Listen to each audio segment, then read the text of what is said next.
Welcome back. In the last video, we busted 6 of the biggest IELTS speaking myths that could be holding you back. But guess what? We're not done yet. Today, I'm revealing 6 more common myths that many IELTS candidates still believe. And trust me, some of these might surprise you. If you haven't watched part 1 yet, be sure to check it out. But for now, let's dive into more IELTS myths you need to stop believing right now. Myth 7. I have to be completely honest in my answers, or the examiners will penalize me. IELTS is not a truth test. It's a language test. The examiner does not check whether your answer is factually correct. What matters is how well you communicate your ideas.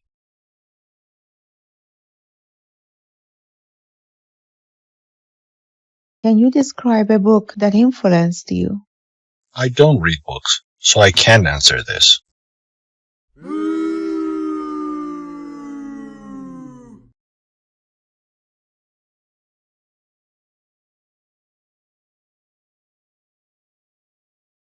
Can you describe a book that influenced you? One of the most inspiring books I've read is Atomic Habits by James Clear. It taught me how small daily habits can create long-term success, and I've applied some of its principles to improve my study routine.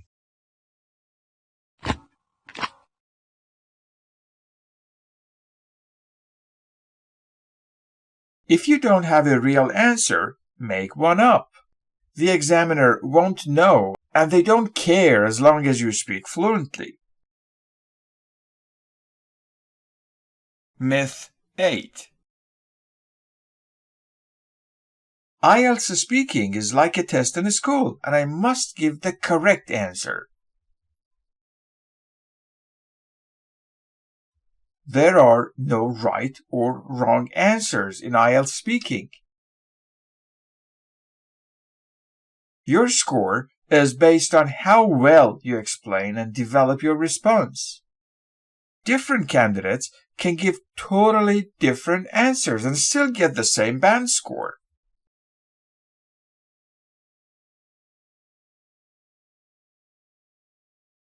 Do you think people should exercise every day? Absolutely. Regular exercise helps maintain good health, reduces stress, and boosts energy. I personally go jogging every morning, and it keeps me refreshed throughout the day.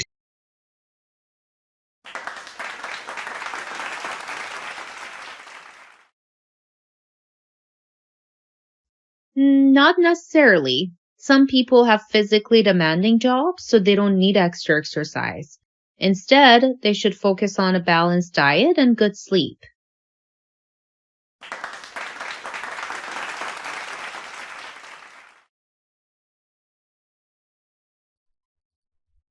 Give an answer that you can explain and support. That's what matters. Myth 9. If the examiner disagrees with me, I'll lose marks. Examiners don't score you based on your opinions. Even if they personally disagree, they only evaluate how well you express your ideas. Do you think social media is beneficial? To be honest, I think social media does more harm than good. While some argue it helps people stay connected, I believe it actually weakens real-life relationships and promotes superficial communication. Moreover, it's often a breeding ground for misinformation and unrealistic beauty standards, which can damage self-esteem. In my view, society would be better off without it.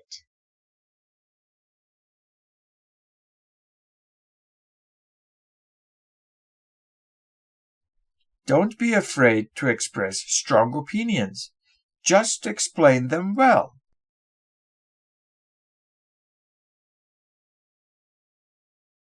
Myth 10. If I get my IELTS test at a different center, I'll get a higher score.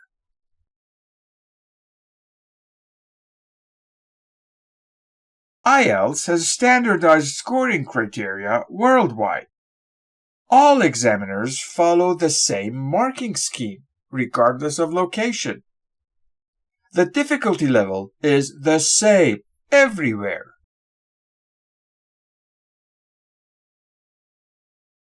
Myth 11. If I smile and use polite phrases, I'll get a higher band score. Being polite is a good habit, but it's not part of the IELTS marking criteria. The examiner scores you based on fluency, vocabulary, grammar, and pronunciation, not your manners. However, being friendly can help you feel more confident and relaxed, which indirectly improves your performance.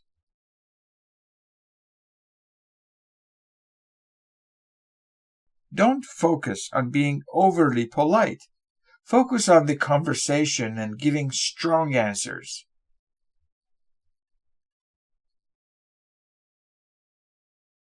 Myth 12.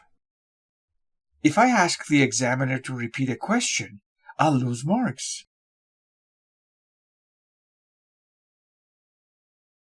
You can ask the examiner to repeat a question. You will not lose marks as long as you don't do it too often. Examiners understand that sometimes candidates may not hear or understand a question immediately.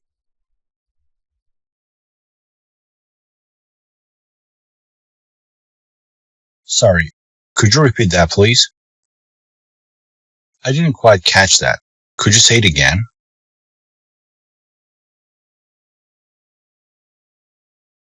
If you don't understand a word, ask for clarification, but don't overuse this strategy. Now that we have busted these common IELTS myths, you can prepare with confidence. Remember, IELTS is a test of your English skills, not your knowledge, honesty, or personality.